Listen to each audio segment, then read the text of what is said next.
नमस्कार, विदर्भ की बात वीकेबी न्यूज में आपका स्वागत है। आज के खबरों के सफर पर चलने से पहले देखते हैं आज की हेडलाइंस। 1977 में मृत कर्मचारी के नाम पर आज तक वेतन दे रही थी नागपुर महानगर पालिका। मामला सामने आने पर मची खलबली। वर्धा की एक कंपनी में गर्म भाप से झुलसे 35 कर्मचारी। गुजरात में व्यापारी का अपहरण कर फिरौती वसूलने वाले आरोपियों में से एक आरोपी लगा नागपुर पुलिस के हाथ। और अब खबरें विस्तार से। नागपुर महानगर पालिका द्वारा 34 साल से मृत व्यक्ति के नाम वेतन दिए जाने का मामला सामने आया है। आर्थिक संकट से जूझ रही नागपुर महानगर पालिका में एक अजीबोगरीब प्रकार सामने आया है, जहां एक मृत सफाई कर्मचारी के नाम पर आज भी उसका वेतन उठाए जाने की खबर से हड़कंप मच गया है। सफाई कर्मचारी हीरामन फड़के की मौत 1977 में हो गई है, जबकि उनके नाम से उनका वेतन आज भी उठाया जा रहा है। और यह पूरा मामला सामने लाया है नागपुर के पूर्व उप महापौर सतीश शोले। वे महानगर पालिका कर्मचारी संगठन के अध्यक्ष भी है, जिन्होंने आरोप किया है कि अधिकारियों के साठगांठ के बिना ये संभव नहीं। ॲक्च्युअल हा कर्मचारी माझ्याच प्रभागात काम करतो आहे।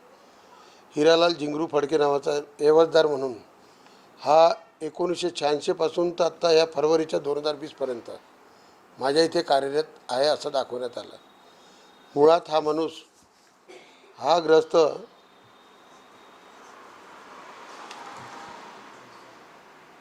12 जानेवारी 1977 ला वारला। 12 जानेवारी 1977 ला ऑलरेडी वारला आहे। त्याचं डेथ सर्टिफिकेट सुद्धा माझ्याजवळ आहे आणि तरी याच्या नावावरती सातत्यानं महानगरपालिकेत पगार काढला जातो। याच्या मास्टरवरती सही सुद्धा आहे, म्हणजे मृतक कर्मचारी आपल्या इथे सही करतो आणि महानगरपालिका त्याला नोटीस सुद्धा इश्यू करतात की तुझं काम बरोबर नाही। तो नोटीस सुद्धा माझ्याजवळ आहे। म्हणजे महानगरपालिका कोणत्या पद्धतीने चालते हेच कळायला मार्ग नाही है। मिली जानकारी के मुताबिक हीरामन फड़के ये हनुमाननगर जोन में सफाई कर्मचारी थे, जिनका देहांत 1977 में हुआ था। ये उनकी इस डेथ सर्टिफिकेट से प्रतीत होता है, लेकिन उनके देहांत के बाद अब तक कितना वेतन और कब से उनके नाम पर उठाया गया, ये फिलहाल जांच के बाद सामने आएगा। इस मामले में दोषी अधिकारियों पर कड़ी कार्रवाई होनी चाहिए, ऐसी मांग मनपा स्थायी अध्यक्ष विजय झलके ने की है। महानगरपालिकेचे अधिकारी जर या सर्व प्रकरणात दोषी असेल तर त्यांना तात्काळ त्यांची सेवा मुक्त करण्यात येईल, त्यांना निलंबन करण्यात येईल आणि जी काही कठोर कारवाई आहे ती करता येईल। सोबतच या सर्व प्रकरणात फॅब्रिकेशन ऑफ डॉक्युमेंट आणि प्रशासनाच्या पैशाचा गैरवापर या अंतर्गत जे काही कायदेशीर कलम आहे त्या अन्वये त्यांच्यावर गुन्हे सुद्धा दाखल करण्यात येईल। बहरहाल नागपुर महानगर पालिका के इस अजीबोगरीब मामले में दोषियों पर कड़ी कार्रवाई होगी, ये तय है। लेकिन इस मामले में प्रशासन को अधिक सचेत कर दिया है कि मनपा को इस तरह का चूना लगाने वाले और कितने मामले इस मामले के बाद उजागर होंगे। नागपुर से मुकेश हेड़ाऊ की रिपोर्ट, वीकेबी न्यूज के लिए। महापौर दयाशंकर तिवारी ने 5 दिन में जांच रिपोर्ट पेश करने के आदेश दिए हैं। इस संबंध में महापौर दयाशंकर तिवारी से हमारे संवाददाता मुकेश हेड़ाऊ ने क्या बातचीत की, आइए देखते हैं। नागपुर महानगर पालिका में एक अजीबोगरीब प्रकार सामने आया है, जहां पर एक व्यक्ति को कई वर्षों से मृत घोषित किया गया है। 1977 में मृत हुआ है, बावजूद उसके पगार निकल रहा है, मतलब उसका वेतन निकल रहा है, जिसकी जानकारी देने के लिए हमारे साथ खुद महापौर दयाशंकर तिवारी, उनसे जानते हैं। सर, क्या पूरा मामला है? नागपुर महानगर पालिका का एक एवजदार कर्मचारी करीब 1977 में उसके देहांत हो गया था। देहांत होने के बाद 1986 में उसके लड़के को उसकी जगह पर नौकरी दी गई। नौकरी देते समय उसका जो एओजी कार्ड था उसमें नाम परिवर्तन करके लड़के का नाम आना चाहिए था, लेकिन वो नाम ना आते हुए उसी मृतक के नाम से वो कार्ड शुरू है। मूलतः 77 में जो व्यक्ति मर गया उसके नाम से कार्ड होने का कोई कारण नहीं था। यह बात कल एक डेपुटेशन में सामने आई। मैंने स्पष्ट रूप से कहा कि इसमें किस व्यक्ति की गलती है, उस व्यक्ति का नाम तुरंत आना चाहिए और प्रशासन ने इसको विशेष रूप से पूरी तहकीकात करके, कारण 77 का मामला है, इसलिए 77 से अभी तक के प्रशासन में कहाँ कहाँ गलतियाँ हुई है उसका सखोल अहवाल 5 दिन के अंतर्गत मेरे टेबल पर मैंने रखने के लिए कहा है। वह अहवाल आने के बाद इसमें जो भी दोषी अपराधी होगा उस पर कठोर दंडात्मक कार्रवाई करेंगे। क्या अधिकारियों की कोई साठगांठ थी, क्योंकि इतने दिनों तक ये मामला इसी तरह से चलते आ रहा है बदस्तूर। कुछ वर्तमान पत्र ने 12 साल से पगार ले रहे हैं मृत व्यक्ति के नाम पर, ऐसा भी कहा जा रहा है कि अधिकारियों की साठगांठ हो सकती है, और अगर होगी तो क्या कार्रवाई हो सकती है? प्रथम दृष्टया जो बात ध्यान में आ रही है वो यही ध्यान में आ रही है कि 77 में जो व्यक्ति मरा था, अगर साठगांठ से पगार निकलता तो 77 से 86 तक का भी पगार निकलता था। लेकिन ये पगार 1986 के बाद जब उसके लड़के को उसकी जगह नियुक्ति करने के लिए आदेश दिए गए तब निकाले गए। इसमें मूल गलती एक ही दिखाई देती है कि जिस दिन लड़के को काम पर लिया गया उस समय एवजी कार्ड जो जिंदा किया गया उस एवजी कार्ड पे उस लड़के का नाम होना चाहिए था, मृतक व्यक्ति का नहीं। वो एवजी कार्ड मृतक व्यक्ति के नाम से ही दिया गया।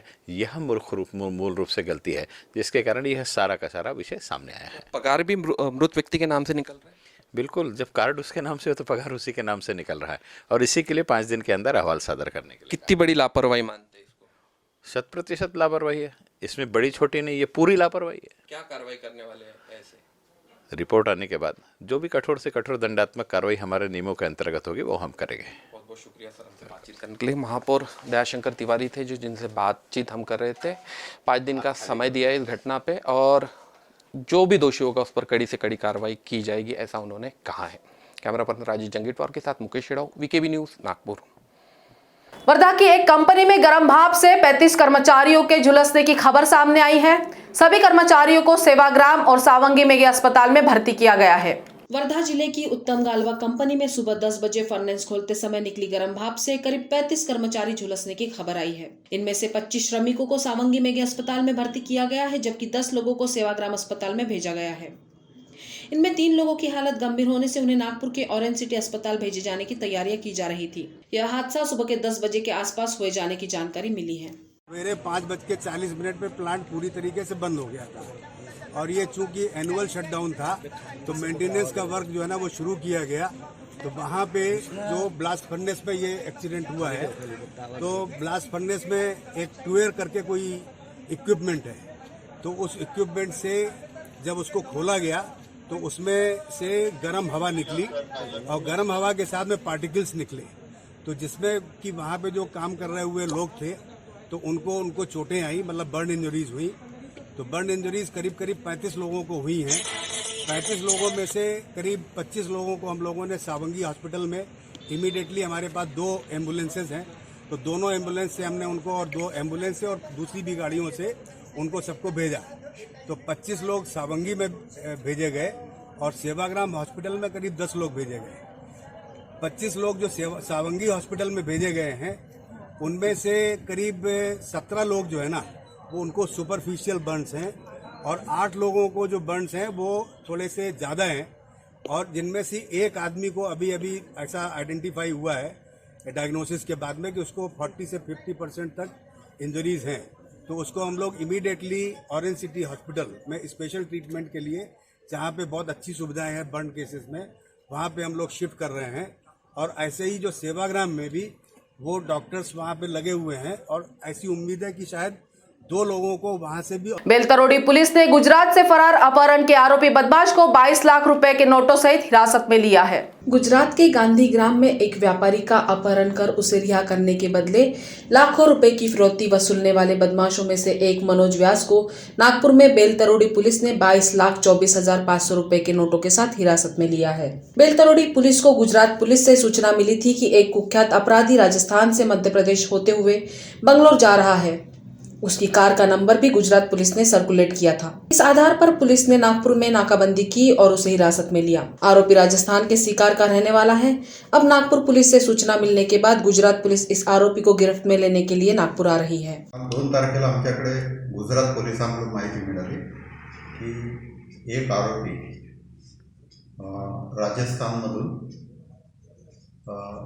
MP ला जात आहे आणि MP वरून तो बेंगलोरला जात आहे अशी माहिती मिळाली, आणि तो नागपुरात असण्याची शक्यता आहे, आणि त्यांनी गाडी नंबर कळवला। त्याच्यावरून आम्ही नाकाबंदी लावली, पांढरी टोल नाक्याजवळ नाकाबंदी लावली असता कार क्रमांक 4302-5828 ही I-10 गाडी मिळाली आम्हाला। त्यातल्या माणसाला आम्ही उतरवलं, विचारपूस केली, तर त्यांनी आपलं नाव मनोज व्यास, राहणार शिखर राजस्थान असं सांगितलं, आणि त्याच्या ताब्यात 22,24,500 रुपये नगदी मिळून आले. त्याला त्याच्याबद्दल विचारपूस केली असता त्यांनी सांगितलं की मुकेश अग्रवाल नावाचा एक तिथला व्यापारी आहे गांधीग्राम गुजरातचा, त्याचं त्यांना 19 जानेवारीला अपहरण केलं होतं आणि त्याच्याकडून फिरवतीची जी रक्कम होती 35 लाख रुपये, त्याच्यापैकी ही रक्कम असल्याचं त्यांनी सांगितलं. त्याला आम्ही पोलीस स्टेशन बेलतोडीला 41 ऑर्डरमध्ये अटक केलेली आहे आणि गुजरात पोलीस येत आहे आणि त्यांच्या ताब्यात आम्ही त्यांना देणार आहे. स्वास्थ्य सेवाओं में सुधार करने के लिए नागपुर महानगर पालिका ने टाटा ट्रस्ट के 7 दिसंबर को समाप्त हुआ करार फिर से 6 माह के लिए बढ़ा दिया है. नागपुर महानगर पालिका के अर्बन हेल्थ सेंटर के विकास और स्वास्थ्य संबंधी कुछ सेवाओं की दृष्टि से टाटा ट्रस्ट नागपुर महानगर पालिका के साथ जुड़ा है. उसी का जायजा लेने के लिए बुधवार को टाटा ट्रस्ट के सीईओ श्रीनाथ नरसिम्हन मनपा में पहुंचे. इस दौरान महापौर दयाशंकर तिवारी और महापालिका आयुक्त राधाकृष्णन बी ने उनका स्वागत कर स्वास्थ्य सेवाओं के विषय में जानकारी दी. गौरतलब है कि टाटा ट्रस्ट और नागपुर महानगर पालिका मिलकर नागपुर में स्वास्थ्य सेवाओं के कुछ मुद्दों पर मिलकर कार्य कर रही है. वहीं इस दिसंबर में टाटा ट्रस्ट का करार समाप्त होने के बावजूद उसे 6 महीने बढ़ा दिया गया है. जबकि आज की इस मीटिंग में टाटा समूह के सीईओ श्रीनाथ नरसिम्हन को आने वाले 3 वर्षों के लिए मनपा के साथ कार्य को आगे जारी रखने पर सकारात्मक चर्चा होने की जानकारी महापौर दयाशंकर तिवारी ने वीकेबी न्यूज़ को दी. टाटा ट्रस्ट के सीईओ टाटा ट्रस्ट के माध्यम से नागपुर म्यूनसिपल कॉर्पोरेशन में जो हेल्थ असिस्टेंस किया जा रहा है उसको देखने के लिए आज नागपुर आए थे, उसका रिव्यू लेने आए थे. टाटा ट्रस्ट पिछले 3 वर्ष से नागपुर महानगर पालिका के साथ में महानगर पालिका के जो हमारे अर्बन हेल्थ सेंटर है उसके डेवलपमेंट के दृष्टि से और वहाँ उसका दर्जा ऊपर उठाने की दृष्टि से हमारे कर्मचारियों से लेकर डॉक्टर तक सबके प्रशिक्षण का कार्य करती है. कोरोना के कार्यकाल में उसका हमें बहुत अच्छा सहयोग मिला जिससे हम कोरोना से लड़ सके. इसके साथ साथ हमारे यहाँ सदर डायग्नोस्टिक सेंटर की पैथोलॉजी लेबोरेटरी भी टाटा ट्रस्ट के माध्यम से संचालित होती है.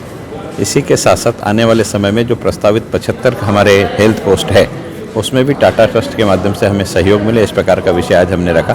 साथ ही साथ हम लोग जो UCSC का निर्माण कर रहे हैं, जो 30 बेडेड इंडोर जिसमें फैसिलिटीज़ रहेगी, उसमें भी टाटा ट्रस्ट के असिस्टेंस में हम लोग उसको डेवलप कर सके. कारण एक एक्सपर्ट ही हमारा मार्गदर्शन करेगा तो हम उसका अच्छा नागरिकों को लाभ दे सकेंगे.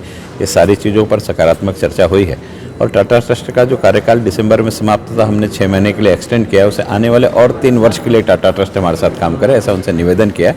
उन्होंने सकारात्मक उत्तर दिया. बेलतरोड़ी पुलिस ने प्लॉटों के नकली दस्तावेज बनाकर बेचने वाले गिरोह का पर्दाफाश किया है. पुलिस आरोपियों से और भी ठगी की जानकारी ले रही है. नागपुर के बेलतरोड़ी पुलिस स्टेशन के अंतर्गत प्लॉट के नकली दस्तावेज बनाकर उसे बेचने वाले गिरोह का पर्दाफाश हुआ है. बेलतरोड़ी पुलिस ने इस मामले में एक महिला समेत 7 आरोपियों को गिरफ्तार किया है. खबर आ रही है कि पुलिस इन आरोपियों से अन्य धोखाधड़ी के मामलों में भी पूछताछ करने वाली है. फुटप्रिंटचा गुन्हा 11 महिन्यात आमच्याकडे दाखल झाला होता पोलीस स्टेशन बेलतोडीला. त्यात नगरारे यांची फसवणूक झाली होती आणि त्यांचा प्लॉट त्यांच्या जागेवर बोगस स्त्री उभी करून तो विकला गेला होता. म्हणून आपण गुन्हा दाखल केला आणि त्या गुन्ह्यामध्ये आपण एक स्त्री आणि इतर 6 लोकांना अटक केलेला आहे. त्याच्यामध्ये नरेंद्र नांदुरकर, पंडित तिवारी, प्रकाश अंशेटवा, शैलेश योगेश मेश्राम आणि इतर यांना अटक केलेला आहे आपण आणि त्यांचा 4 तारखेपर्यंत पोलीस कस्टडी घेतलेली आहे. एलोपैथी की प्रैक्टिस करने की अनुमति अन्य पैथी के डॉक्टरों को देने के सरकारी फैसले के खिलाफ IMA के आह्वान पर जूनियर डॉक्टरों ने प्रदर्शन किया है. सरकार द्वारा जारी किए गए मिक्सोपैथी संबंधी सर्कुलर के विरोध में आज इंडियन मेडिकल एसोसिएशन के आह्वान पर जूनियर डॉक्टरों ने मेडिकल कॉलेज के प्रांगण में विरोध प्रदर्शन किया. IMA का कहना है कि एलोपैथी चिकित्सा के क्षेत्र में अन्य पैथी को अनुमति देना उचित नहीं है. यह सरासर अन्यायपूर्ण नीति है. बता दें कि सरकार के इस सर्कुलर के विरोध में लगातार प्रदर्शन किया जा रहा है. नागपुर में यह प्रदर्शन गुरुवार को सुबह 9 बजे तक जारी रहेगा. आज की ये स्ट्राइक IMA और JDN जूनियर डॉक्टर नेटवर्क के तरफ से की गई है. एक्चुअली ये स्ट्राइक हम मिक्सोपैथी के अपोज में कर रहे हैं. मिक्सोपैथी ने पूरा खिचड़ीकरण हो रहा है. जो सरकार का 19 नवंबर का जो सर्कुलर आया था उसमें उन्होंने रिलीज़ किया था कि आयुष के डॉक्टर कुछ सर्टन ट्रेनिंग के बाद 58 नंबर सर्जरीज कर सकते हैं. जो सर्जरी एक plain MBBS doctor specific surgery नहीं कर सकता after certain training. 1 year of internship नहीं कर सकता है, तो भी ये आयुष के डॉक्टर कुछ ट्रेनिंग बाद स्पेसिफिक सर्जरी कैसे कर सकते हैं। हमारा एक्चुअली विरोध आयुष से नहीं है या स्पेसिफिक ब्रांच से नहीं है, आयुर्वेद या होम्योपैथी से नहीं है। हमारा विरोध यही खिचड़ीकरण से है। जो सरकार का निर्णय है खिचड़ीकरण जो किया है उसी से हमारा विरोध है। इसीलिए हमने ये रिले स्ट्राइक आयोजित की है। ये स्ट्राइक आज सुबह से कल सुबह 9 बजे तक चालू रहेगी। पैन इंडिया चल रही है ये स्ट्राइक, JDN की तरफ से और IME की तरफ से स्ट्राइक कंटिन्यू रहेगी। फीस नहीं देने के मामले में बच्चों को स्कूल में प्रवेश नहीं देने पर पालकों ने बड़ी संख्या में स्वामीनारायण स्कूल पहुंचकर आधी फीस माफ करने की मांग की, जबकि स्कूल प्रशासन का कहना है कि 40% की छूट पहले ही दी जा चुकी है। वर्ष भर से फीस जमा नहीं करने वाले छात्रों को स्कूल से वापस लौटाए जाने के मुद्दे पर आज बच्चों के पालक बड़ी संख्या में शहर के प्रतिष्ठित स्वामीनारायण स्कूल पहुंचे और 50% स्कूल फीस माफ करने की मांग की। अभिभावकों का कहना है कि कोरोना काल में हम आर्थिक रूप से परेशान हैं, इसलिए छात्रों के भविष्य को देखते हुए स्कूल प्रशासन ने इस पर विचार करना चाहिए। वहीं दूसरी ओर स्कूल प्रशासन ने भी VKB से चर्चा करते हुए कहा कि स्कूल ने पहले ही कोरोना काल की परेशानियों को देखते हुए फीस में 25% कटौती की है और स्कूल फीस में जो 15% वृद्धि किया जाना था उसे भी रोक दिया गया है। इसके बावजूद बहुत से अभिभावकों ने वर्ष भर से स्कूल फीस जमा नहीं की थी। हम चाहते हैं कि बच्चों का ऑनलाइन एजुकेशन जारी रहे, उनका भविष्य बर्बाद नहीं हो, इसलिए हम एक बैठक लेकर उसमें निर्णय लेंगे। पूरे साल भर लिया गया है। बहुत सारे पेरेंट्स पूरे पिछले के साल की भी फीस भरी नहीं थी, इसके वजह से हमको ये चीज़ का वो करना पड़ा। और वो भी हमारे दिल में ये नहीं है कि इनका ऑनलाइन बंद ही रखने का, हमारे दिल में ये भी आज भी है और कल भी रहेगा कि बच्चों की पढ़ाई कंटिन्यू रहनी चाहिए, प्रोवाइडेड के पेरेंट्स का सपोर्ट होना चाहिए। आज आपको एक बात बता दें कि किसी स्कूल ने 25% सामने से हमने किया है लोगों को डिस्काउंट, 15% जो बढ़ाना था वो भी हमने नहीं करे है, टोटल ओवरऑल 40% का डिस्काउंट दिया गया, मगर उसके बावजूद भी पेरेंट चाहते कि और चाहिए। अब देखिए इसके लिए हमको हमारे मध्यस्थ कार्यालय में बात करनी पड़ेगी और जो डिसीजन आएगा वो हम आपको बता देंगे। धन्यवाद। हम यहाँ आए थे, सब बच्चे पूरे पेरेंट्स जमा होके यहाँ की हमारी जो फीस बढ़ी है उसको कम करने के लिए आए थे। और उनने जो बच्चों को अभी जो ऑनलाइन क्लासेस चल रही थी, फीस न भरने की वजह से उनको क्लास से निकाल दिया गया था ऑनलाइन से, और उनकी पढ़ाई भी पूरी ख़राब हो रही है। उस वजह से हम ये चाह रहे थे कि उनको ऑनलाइन वापस ज्वाइन किया जाए, उनकी पढ़ाई लेके जाए, और जो फीस बढ़ी हुई है उसको कम करके कम से कम 50% किया जाए उसकी, क्योंकि सबका नुकसान हुआ है, सबके पास काम नहीं था, सबकी नौकरी गई है, किसी का काम बंद हुआ है। उस वजह से हम ये चाह रहे थे कि हमारे भी कुछ सहूलत हो, कि जो मैनेजमेंट है वो हमारी तरफ ध्यान दे के थोड़ा सा कुछ कम करे। उनने कहा है कि 8 दिन का समय दिया है, ऑनलाइन ज्वाइन कर रहे हैं वो, 8 दिन के बाद में वो बताएगी कि कितना कम कर सकते हैं। स्ट्रीट लाइट नहीं लगाए जाने के मुद्दे पर मनपा के पदाधिकारियों को अपने ही प्रशासन के खिलाफ आवाज बुलंद करने को विवश होना पड़ा। स्वास्थ्य सभापति वीरेंद्र कुकरेजा भाजपा कार्यकर्ताओं के साथ प्रदर्शन करते हुए नजर आए। नागपुर महानगर पालिका के आयुक्त कार्यालय के सामने बुधवार को अजीब संजोग देखा गया, जहां भाजपा के नगर सेवक और कार्यकर्ता खुद एक मोर्चा लेकर पहुंचे हुए थे। हमने अजब संजोग इसलिए कहा कि पिछले कई वर्षों से नागपुर महानगर पालिका में भाजपा की सत्ता है। ऐसे में खुद की सत्ता होने के बावजूद आज भाजपा को इस आंदोलन करने पर विवश होना पड़ा, जो शहर में LED स्ट्रीट लाइट की मांग को लेकर किया गया। भारतीय जनता पार्टी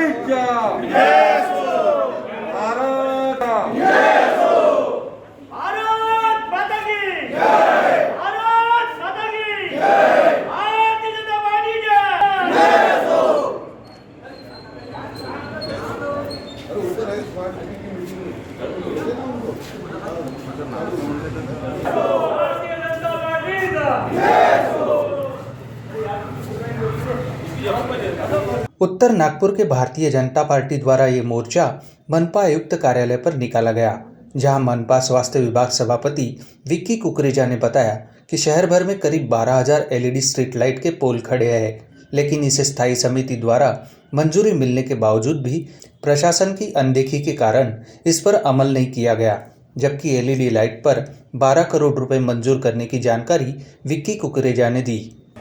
भारतीय जनता पार्टी के उत्तर नागपुर की तरफ से हमने आज सम्माननीय कमिश्नर साहब को एक डेपुटेशन दिया। नागपुर शहर में पिछले 2 साल से LED लाइट के पोल लगे हैं, केबल लगे हैं, और कई बार यहाँ डिमांड करने के बाद भी प्रशासन की तरफ से अनदेखी की जा रही है। हमारे स्थायी समिति अध्यक्ष पिंटू झलके जी से हमने निवेदन किया था और पिछले जनवरी माह में उन्होंने स्टैंडिंग के मीटिंग के अंदर में एलईडी के जो पोल खड़े हैं उसके ऊपर में लाइट लगनी चाहिए, यह फाइल उसकी मंजूरी उन्होंने अपने समिति के माध्यम से दे दी। उसके बाद में सतत इसके ऊपर में कई पत्र देने के बाद, बारंबार निवेदन करने के बाद भी हमने यह देखा कि प्रशासन लाइट लगाने में सुस्ती कर रहा है। आज पूरे नागपुर शहर के अंदर में अंदाजन 12,000 पोल पिछले 2 साल से खड़े हैं जिनके ऊपर में एलईडी लाइट नहीं है। गुंठेवारी क्षेत्र हो, नागपुर के जहाँ शहर ख़त्म होता हो, जितनी भी हमारी कलमना से लेकर तो नारी है, वांजरी है, वांजरा है, पीली नदी है, हमारा नारा का नारी का भाग है, इन सभी क्षेत्रों के अंदर में सड़कें बरोबर नहीं है और ऊपर से लाइट न होने के कारण आए दिन एक्सीडेंट्स होते हैं। प्रशासन ने इतनी इसके अंदर में गैर जिम्मेदाराना 2 वर्ष से फाइल को पास न करने की गलती की है, इसका हम तीव्र विरोध करते हैं। आज भारतीय जनता पार्टी उत्तर नागपुर के माध्यम से एक विशाल मोर्चा हम यहाँ पर लेके आए हैं। आज कमिश्नर साहब से हमारी बातचीत हुई और सबसे बड़ी बात, महापौर जी ने इस विषय को हाउस में डाल के हाउस से भी 12 करोड़ रुपए की मंजूरी देने का काम पिछले हाउस में किया। उसके बाद भी अभी तक के इसका टेंडर नहीं निकला है, तो बिल्कुल दुर्भाग्यपूर्ण बात है। प्रशासन के ऊपर में हमारा तीव्र इस बात के ऊपर में विरोध है। सत्ता किसी की भी रहे, लेकिन काम करने का काम जो है वो प्रशासन का होता है। और जो फाइल स्टैंडिंग कमेटी से पिछले जनवरी में क्लियर हुई है, हाउस से 151 ऑल पार्टी नगर सेवकों ने उसको मंजूरी दी है, उसके बाद भी प्रशासन ने ऐसे फाइलों के ऊपर में बैठ जाना और कार्य नहीं करना, ये निंदनीय बात है। सरकार किसी की भी हो, लेकिन जनता की जो मांग है उसको रखने का काम हम निरंतर करेंगे। भारतीय जनता पार्टी का, हमारे सम्माननीय महापौर जी का और भारतीय जनता पार्टी से जुड़े हुए सभी जो महानगर पालिका के पदाधिकारी है, उनके तरफ से अगर एक दिन की भी कहीं डिले होंगी तो निश्चित तौर पर, यानी हमारी जानकारी में ऐसी कोई बात नहीं है, और जहाँ जहाँ गई उसको तत्वधान तुरंत मंजूरी देने का काम भारतीय जनता पार्टी के महानगर पालिका के पदाधिकारियों ने किया है। यह 100% प्रशासन की चूक है और प्रशासन की तरफ से डिले होने के कारण यह मोर्चा हम प्रशासन के ऊपर में आज लेके आए हैं। बहरहाल भाजपा की सत्ता रहते हुए उनके ही कार्यकर्ताओं या नगर सेवकों द्वारा निकाले गए मोर्चे की चर्चा आज शहर में चारों ओर थी, जिसमें मनपा आयुक्त के खिलाफ रोष साफ तौर पर देखा जा सकता था। तो खबरों के सफर में आज इतना ही। आपसे फिर मुलाकात होगी, तब तक बने रहिए वीकेबी न्यूज के साथ। नमस्कार।